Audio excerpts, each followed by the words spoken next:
우리 전 시간 내용을 잠시 살펴보겠습니다. 자, 우리 사무엘상 8장 4절 말씀이요. 다 같이요. 시작. 이스라엘 모든 장로가 모여 라마에 있는 사무엘에게 나가서 그에게 이르되 보소서 당신은 늦고 당신의 아들들은 당신의 행위를 따르지 아니하니 모든 나라와 같이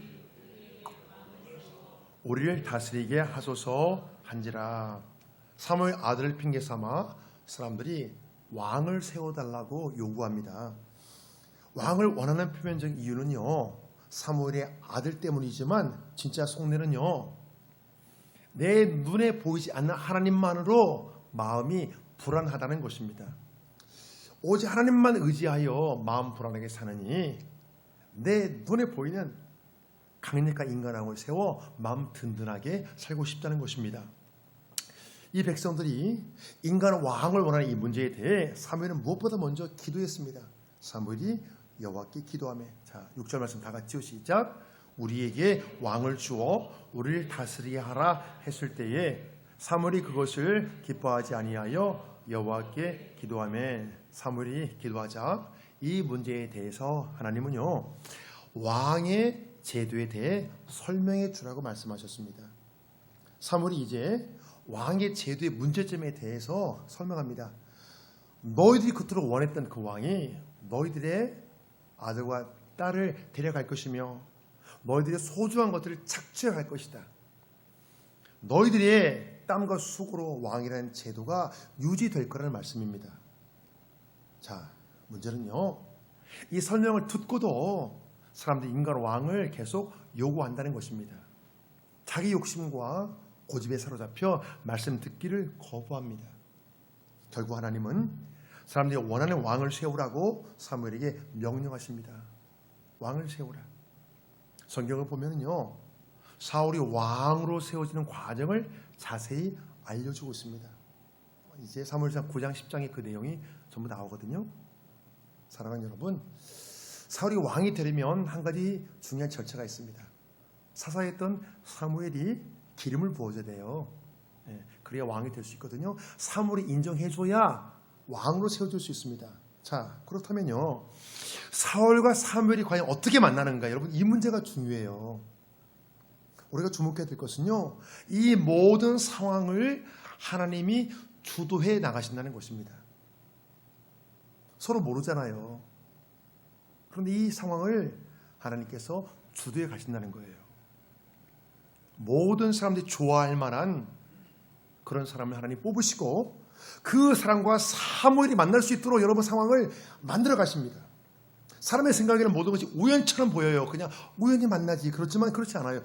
우연처럼 보이지만 그 사건의 배후에서 모든 것을 하나님이 주도하신다는 것입니다. 사랑하는 여러분 기억하세요. 참새 한 마리도 하나님이 허락하지 않으면 땅에 떨어지지 않는다고 주님 말씀하셨잖아요.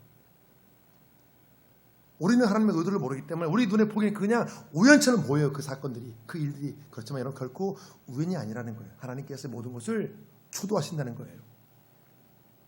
성경 본문은요, 사울에 대해 이렇게 소개합니다. 자, 오늘 보면 1절 말씀이요. 시작.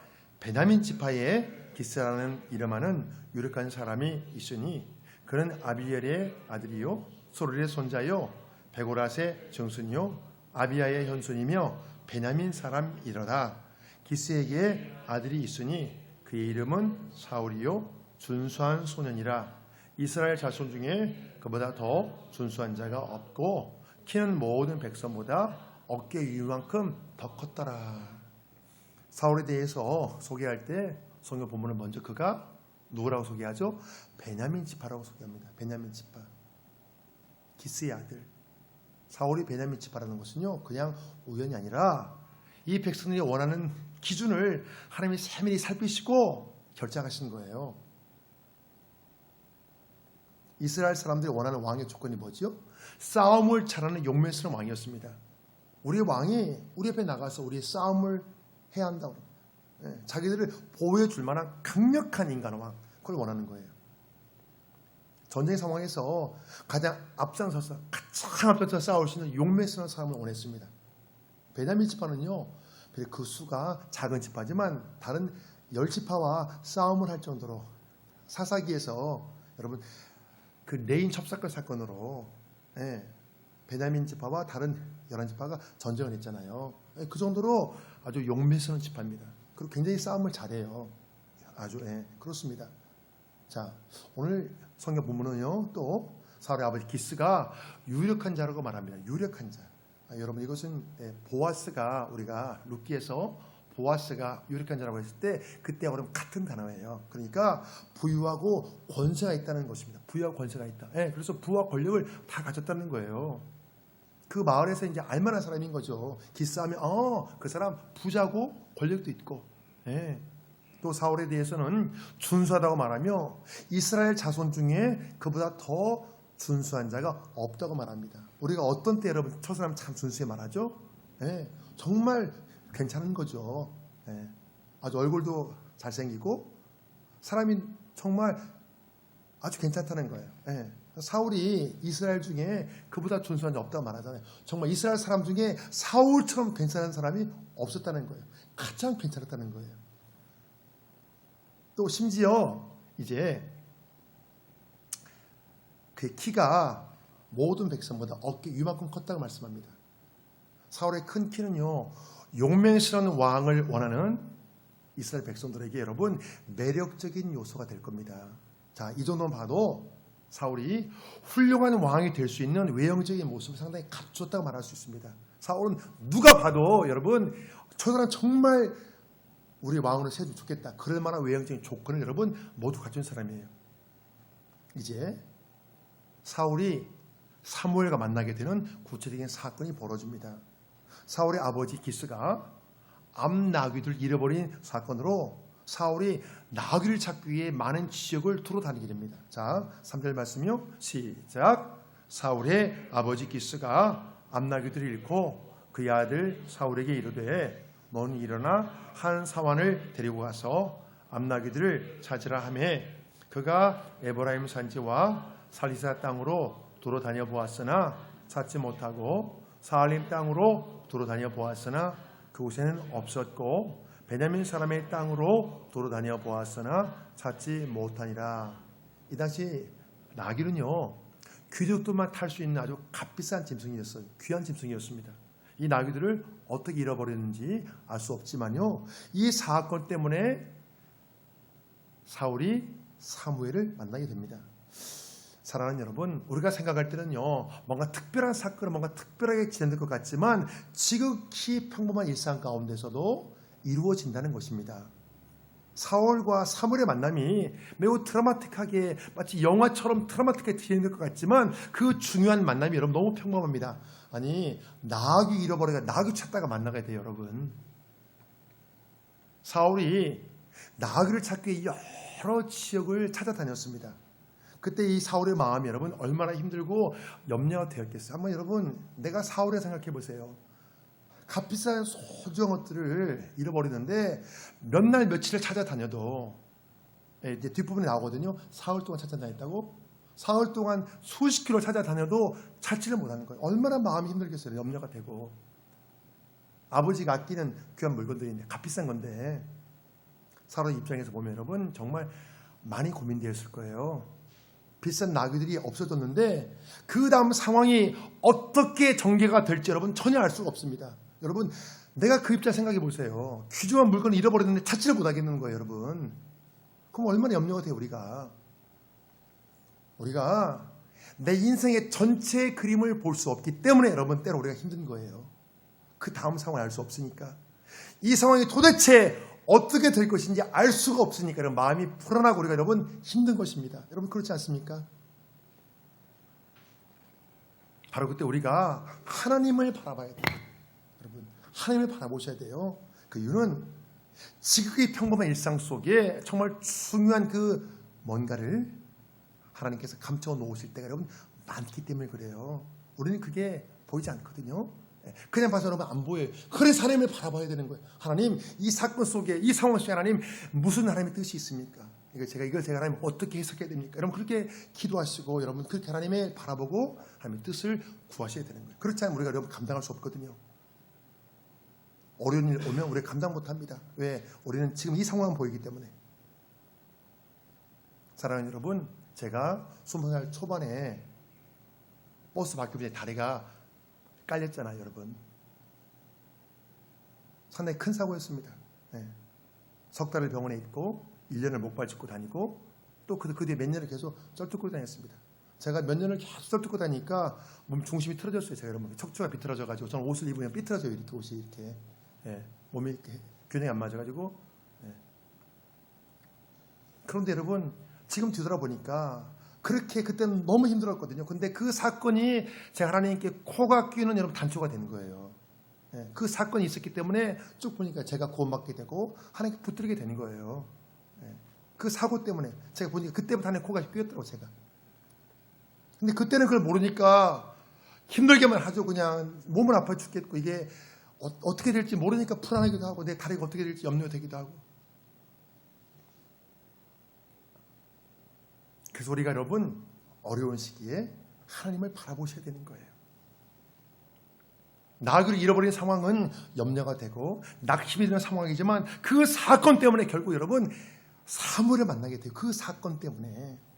나귀 사건은요 사무엘을 만나기 위한 여러분 하나님의 섭리인 것입니다. 사람들은요 모든 것이 착착착 잘 풀려지고 평탄하게 원합니다. 그런데 여러분 생각해 보세요. 평탄한 시간보다 고난의 시간을 통해 우리가 더 성장합니다. 한번 생각해 보세요, 여러분. 평탄한 시간 때 내가 성장했나? 아니면 고난의 시간 때 내가 성장했나? 한번 잘 생각해 보세요. 비록 힘들고 눈물 나지만 고난이 복인 진짜 이유는요. 이 고난의 시간을 통해 하나님께서 우리를 바로 나를 여러분 만들어 가시기 때문입니다. 그때 만들어 가요. 평탄한 시간이 아니라 바로 고난의 시간대에 하나님이 나를 여러분 빚어 가신다니까요. 그때 나를 빚으셔요. 더 좋은 모습으로, 더 귀한 모습으로. 다윗이 고백했습니다. 고난 당한 것이 내게 유익이라. 내가 고난을 통해 주의 법을 배우게 되었습니다. 주의 율례를 배우게 되었습니다. 자, 우리 시편 119편요. 시작. 고난 당한 것이 내게 유익이라. 이로 말미암아 내가 주의 율례들을 배우게 되었나이다. 평탄했던 시간들이 여러분 육적으로는 아주 편하죠. 근데요, 한번 생각해 보세요. 육적으로 편했던 시간, 평탄했던 시간, 여러분 그 시간을 뒤돌아보면 여러분 별로 남는 게 없어요. 여러분 뭐 남는 거 있습니까? 즐겁고 평안하고 좋았긴 했겠지만 여러분 남는 건 없어요. 사실 여러분 사람의 키가 밤에 성장하듯이 여러분 고난의 시간도 우리가 성장합니다. 한번 큰 어려움을 겪고 나서 잘 통과해보면 그때 우리가 부쩍 성장했는 거예요. 마음이 이게. 그래서 그전에는 굉장히 힘들었던 것들이 그 시간을 다 통과하고 나면 이제 그런 것들이 여러분 별거 아니게 되는 거예요. 별거 아니게 좀 느껴져요. 고난을 잘 통과하고 나면. 그러면 우리가 성장하는 거죠. 고난의 시간은 정말 힘들고 여러분 눈물 나죠. 눈물 나지 힘들죠. 그렇지만 그 시간을 통해 우리가 하나님의 손에 여러분 붙들리는 인생이 되는 것입니다. 평범한 일상 가운데 놀라운 하나님의 섭리가 여러분 진행되고 있습니다. 나귀를 잃어버린 사건을 통해 사울과 사무엘이 만나게 되고 결국 이스라엘의 왕으로 사울이 세워집니다. 우리가 주목해야 될 것은요, 사무엘을 만나는 이 과정에서 사울의 종, 그 사울의 종이 결정적인 역할을 한다는 것입니다. 그렇습니다. 평범한 일상 가운데 하나님의 섭리를 돕는 여러분 도우미들이 있습니다. 우리가 하나님의 인도하심을 받는 과정 중에 나를 도와준 여러분 그 누군가 있다는 거예요. 여러분 하나님이 붙여준 사람이거든요. 하나님이 붙여준 도움이에요. 그 길을 갈 수 있도록 하나님 인도하심을 갈 수 있도록 여러분 하나님이 붙여주는 도우미가 있다는 것입니다. 여러분 많은 지역을 돌아다녀도 나귀를 찾지 못했던 사울이 그냥 돌아가려 하자 함께 갔던 사원이 이렇게 말합니다. 자, 6절 말씀이요. 시작. 그가 대답하되 보소서 이 성읍에 하나님의 사람이 있는데 존경을 받는 사람이라. 그가 말한 것은 반드시 다 응하나니 그리로 가사이다. 그가 혹 우리가 갈 길을 가르쳐 줄까 하나이다 하는지라. 사울이 사무엘을 만나는 과정에서 결정적인 역할을 한 사람이 바로 사울의 종이었습니다. 사울이 미처 생각하지 못하는 것을 여러분 그 사환이 그 종이 제안합니다. 그가 말한 것은 다 반드시 다 응하니 가서 사무엘을 만나자는 것입니다. 그래서 나귀를 찾자는 것이죠. 사울은 그 종의 제안을 받아들여 자신의 생각을 내려놓고 다른 방법을 취합니다. 여러분, 이게 쉽지가 않아요. 우리는 윗사람이 조언해도 듣지 않을 때가 있거든요. 네, 그렇잖아요. 윗사람이 조언해도 나보다 어떤 영적인 권위가 있고 나보다 윗사람이 조언을 듣지 않는데 아랫사람이 말하잖아요. 종이 말하잖아요. 여러분, 쉽지 않아요, 그 듣기가. 사울이 자신의 생각을 내려놓고 그냥 돌아가는 생각을 내려놓고 다른 방법을 취합니다. 지금 사울은 여러분 며칠 동안 찾아 헤매서 지친 상태예요. 돌아가고 싶었죠, 집으로. 그런데 그 순간 자신의 생각을 내려놓고 사울의 말을 받아들입니다. 사랑하는 여러분, 우리가요 하나님의 인도하심을 따라갈 때 중요한 것이 내 고집을 내려놓는 것입니다. 우리가 참 모순이 많아요, 인간이. 그래서 약한 존재의 인간은 여러분 어쩔 수가 없습니다. 모순 덩어리예요. 하나님의 인도하심을 구한다 하면서 우리는 내 고집을 부리거든요. 하나님 나 인도해 달라고, 하나님 도와달라고 하면서 내 고집을 부려요. 네, 정작 하나님 붙인 도우미가 와서 옆에서 조언해주고 이렇게 도와주면 그것을 거부할 때가 있어요. 듣지 않고. 그래서 쉽게 풀어갈 것을 어렵게 풀어가죠. 쉽게 갈 걸 뱅뱅 돌아가죠. 내 고집 때문에.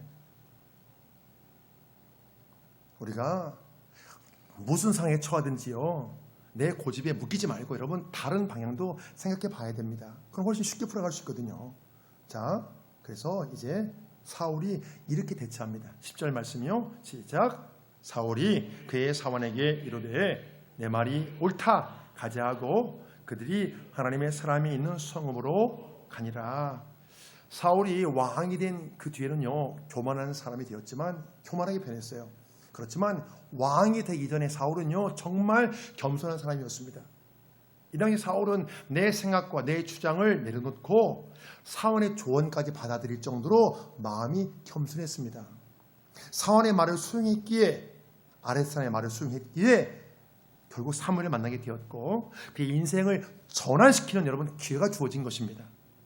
만일 이 당시 사울의 마음이 완고했다면 사무엘을 만나지 못하고 왕이 되지도 못했을 것입니다. 자, 사랑하는 여러분, 때로 내가 주고 있는 생각, 내가 고집하는 성품을 내려놓아야 할 때가 있습니다. 내 생각과 내 고집만 내려놓으면 인생이 여러분 쉽게 풀릴 때가 있습니다. 여러분 가만히 생각해 보세요. 누군가는 지금 여러분 어려움 당할 수 있거든요. 그런데 그 어려움이 뭔가 하나님의 큰 역사가 있어야만 풀릴 수도 있지만 내 생각과 내 고집만 내려놓으면 쉽게 풀릴 수 있는 문제로 여러분 의외로 많다는 거예요. 하나님 엄청난 기적을 막 베풀어 주셔야만 풀리는 문제도 있지만 내 생각, 내 고집만 내려놓으면 내 안에서 그 문제만 해결되면 여러분 풀리는 문제가 의외로 많아요. 근데 우리가 내 생각, 내 고집, 내 안에서 이것을 해결하지 못해서 그걸 내려놓지 못해서 어려움 당하는 경우들이 상당히 있다는 것입니다. 한번 잘 생각해 보세요. 지금 내가 직면한 인생의 어려움, 어떤 문제들은, 내 고민은 정말 하나님께 큰 기적 역사를 베풀어 주셔야만 해결되는 문제인지, 아니면 내 생각과 내 고집을 좀 내려놓으면 풀릴 수 있는 문제인지 여러분 한번 잘 분별해 보시길 바랍니다. 자문을 보면 미련한 자와 지혜로운 자에 대해 많은 말씀이 나옵니다. 그 중에서 미련한 자와 지혜로운 자의 특징을 확실하게 보여주는 말씀이 있습니다. 자, 잠언 12장 15절 말씀이요. 시작. 미련한 자는 장의 행위를 바른 줄로 여기나 지혜로운 자는 권고를 듣느니라. 지혜로운 사람은 충고를 잘 받아들여 본래 자신의 생각과 뜻을 쉽게 내려놓는 반면에 미련한 자는 자기 행위가 바르다고 생각한다는 것입니다. 사랑하는 여러분, 그래요. 우리가 충고를 잘 듣고 내 생각을 바꾸고 내 행동을 바꾸면 지혜롭게 되는 거예요. 그런데 이것을 못하고 내가 맞다, 내가 옳다고만 주장하면 결과적으로 미련하게 되는 것입니다. 충고를 잘 들으면 그 상황을 쉽게 풀 수 있기 때문에 결과로 지혜롭게 되고, 충고를 잘 받아지 않고 내가 옳다, 내 고집만 부리면 그 상황을 풀지 못하기 때문에 결과적으로 미련하게 된다는 거예요. 자, 며칠 동안 많은 책을 두루 다녀도 나귀를 찾지 못했습니다. 정말 암담할 수밖에 없지만 사울의 말을 듣기 시작함으로 꽉 막혔던 상황이 술술술 여러분 풀려가기 시작합니다. 자, 11절 말씀이요. 시작.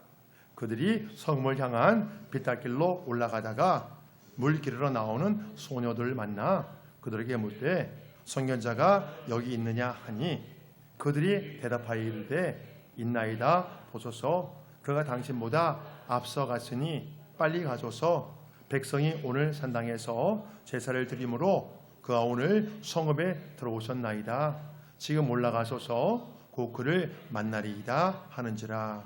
사울이 상황과 함께 성읍으로 가는 중에 물길로 나온 소녀들을 만났습니다. 그 소녀들을 통해 사무엘이 그 성읍에 있다는 것을 알게 되었습니다. 심지어 지금 올라가면 사무엘을 만날 수 있다고까지 말합니다. 자, 이 소녀들 역시 하나님의 섭리를 돕기 위한 여러분 도우미들입니다. 하나님의 일을 돕기 위한 도우미들. 여러분 그런 도우미들이 우리 인생의 곳곳에 있다는 거예요. 내 하나님의 인도하심을 따라갈 수 있도록 우리가 하나님의 인도하심을 받는 과정에 여러분 다양한 도움의 손길들이 있습니다. 그냥 우연히 된 것이 아니라 이 모든 것을 하나님이 준비하셨기에 하나님께서 그의 마음속 감동을 주셨기에 그가 나를 여러분 돕는 거예요. 여러분 그냥 돕는 게 아니에요. 누가 그냥 도와요 사람을. 하나님이 감동을 주셔서 그 사람 마음을 움직여 주셨기에 그가 나를 여러분 돕는 것입니다. 나를 도울 수 하나님 그의 마음을 움직이신 거예요. 여러분 하나님이 하신 거예요. 평범한 일상 속에 숨겨진 이 하나님의 섭리에 우리 눈이 떠지면 여러분 삶이 여러분 놀라움의 연속이에요. 하나님이 이렇게 하셨구나, 이렇게 하셨구나, 하나님 이렇게 하셨구나. 여러분 그런 놀라움의 연속이에요. 사람은요 자유의지대로 행동하고 각기 마음의 감동대로 행동하는데 그 배에서 하나님이 어떻게 그 마음을 움직이시는 거예요. 사람은 자유의지대로 하잖아요. 근데 이 자유의지와 하나님의 역사가 함께 여러분 이렇게 서로 이렇게 여러분 교차한다는, 이렇게 서로 만난다는 거예요. 이렇게 너무 놀랍잖아요, 여러분. 이게 사울과 사완이 뭔가 알고 행동한 게 아닙니다, 여러분. 알고 간 게 아니에요, 그곳에. 그냥 마음 감동되는 대로 자유의지대로 따라서 행동하는데 그 모든 것들이 하나님이 인도하신 결과라는 것입니다. 우리가 그 사건과 문제 현장에 있을 때는 여러분 무엇이 하나님의 인도하심인지 잘 몰라요. 잘 알 수가 없어요. 그렇지만 나중에 결과를 통해 어떻게 하나님이 일하셨는지 우리가 여러분 알게 된다는 것입니다. 하나님이 이렇게 하셨구나. 우리 영적인 안목이 여러분 트여 있으면 열리면 그때도 알아요. 분별하거든요. 그런데 대부분의 사람들은 그 시간이 지난 뒤에 압니다. 하나님이 이렇게 하셨구나, 이렇게 하셨구나. 성경 본문에서 사울이 나귀를 찾는 이 과정은 여러분 지극히 평범합니다. 나귀를 찾으라는 아버지 말을 듣고 사원과 함께 나갔다가 사무엘을 만나러 가게 됩니다. 나귀 찾는 것을 포기하고 다시 돌아갈 수 있었지만 사원이 조언을 했습니다. 그의 말을 따랐는데 조금 전에 사무엘이 그 마을에 왔다는 것입니다. 사실 사울과 사무엘의 이 만남은요 하나님이 계획하신 것입니다. 이 사실은 여러분 그 다음 장면을 통해 더 분명하게 드러납니다. 자, 우리 15절 말씀요. 시작. 사울이 오기 전날에 여호와께서 사무엘에게 알리하여 이르시되 내일 이맘때에 내가 베냐민 땅에서 한 사람을 내게로 보내리니 너는 그에게 기름을 부어 내 백성 이스라엘의 지도자로 삼으라. 사울의 입장에서 보면요 며칠 동안 나귀를 찾다 그 성읍에 갔습니다. 그 다음에 어떤 일이 펼쳐질지 전혀 알 수 없어요. 중요한 것은요 그의 배후에서 이 모든 것을 하나님이 주관하신다는 것입니다. 사람의 입장에서는 내 감동대로 행동하고 내 자유의지대로 행동했지만 이 모든 것이 하나님의 손을 벗어날 수 없다는 거예요. 우리가 달리기를 아무리 열심히 해도 여러분 지구를 벗어날 수 없잖아요. 여러분 그렇잖아요. 뛰어봤자 여러분 지구잖아요. 그렇듯이 우리가 아무리 애써해도 여러분 결국 하나님의 이 손에서 우리가 여러분 벗어날 수 없다는 것입니다. 이걸 깨달으면 그때부터 하나님께 손 들죠. 하나님 그렇군요. 하나님 손 들고 무슨 일이 있을 때마다 하나님께 묻죠. 하나님 어떻게 될까요? 그렇습니다. 여러분 신비 중의 신비는요 사람의 자유의지가 결코 하나님의 주권을 벗어날 수 없다는 것입니다. 아무리 삶에 발버둥 뭐 해도 여러분 하나님의 주권을 여러분 벗어날 수 없습니다. 그 손 안에 있는 거예요. 하나님의 손 안에. 왜 우리 하나님께 묻고 하나님의 뜻을 구해야 되죠? 왜 그렇죠? 내 모든 것이 하나님의 주권하심에 달려있기 때문입니다. 내가 여러분 보고 느끼는 게 전부 다가 아니에요. 내가 이해하고 인식하는 게 여러분 전부 다가 아닙니다. 우리가 어떤 상황이 있든지 하나님은 내 모든 것을 초월해서 여러분 역사하실 수 있습니다. 내 상황, 내 환경을 다 초월해서 여러분 하나님이 역사하실 수 있어요. 여러분 내가 보고 느끼는 게 여러분 전부 다가 아닙니다. 나는 죽을 것 같았는데 그 상황이 오히려 여러분 복이 된 경우들이 여러분 얼마나 많습니까? 한번 뒤돌아보세요. 이게 죽는 문제가 했는데 그게 죽는 문제 아니고 나를 구원하는 문제였어요. 여러분 그런 일 얼마나 많습니까? 저는 차 교통사고 당해서 인생 끝난 줄 알았어요. 여러분 청년 시기에 제가 얼마나 쩔뚝거리고 다녔는가. 내가 정말 정선적으로 걷기만 소원이었겠다. 여러분 수년 이렇게 하고 제가 다녔는데 이렇게 하고 제가 그런데 그게 여러분 저를 구원하는 여러분 그 도구가 된 거예요. 그 하나님 저를 코를 딱 떼었어요. 내가 보고 느끼는 게 전부 다가 아닙니다. 내가 이해하고 인식하는 게 그게 전부 다가 아니에요. 여러분 지금은 절망할 수 있죠. 어려우면 우리가 눈물 흘릴 수 있죠. 여러분 그게 전부 다가 아닙니다. 하나님은 우리가 어떤 상황이 있든지 모든 걸 초월해서 하나님께서는 역사하실 수 있습니다. 그래서 우리가 무슨 상황을 만나든지 먼저 하나님께 묻고 내가 판단하고 내가 결정하고 내가 이해하기 전에 먼저 하나님께 묻고 하나님 이게 어떤 상황이죠? 제가 어떻게 되죠? 먼저 묻고 여러분 하나님의 인도하심을 받는 것이 가장 현명합니다. 그래서 잠언은 이렇게 말씀합니다. 잠언 3장 5절이요. 시작. 너는 마음을 다하여 여호와를 신뢰하고 내 명철을 의지하지 말라. 너는 범사에 그를 인정하라. 그리하면 내 길을 지도하시리라.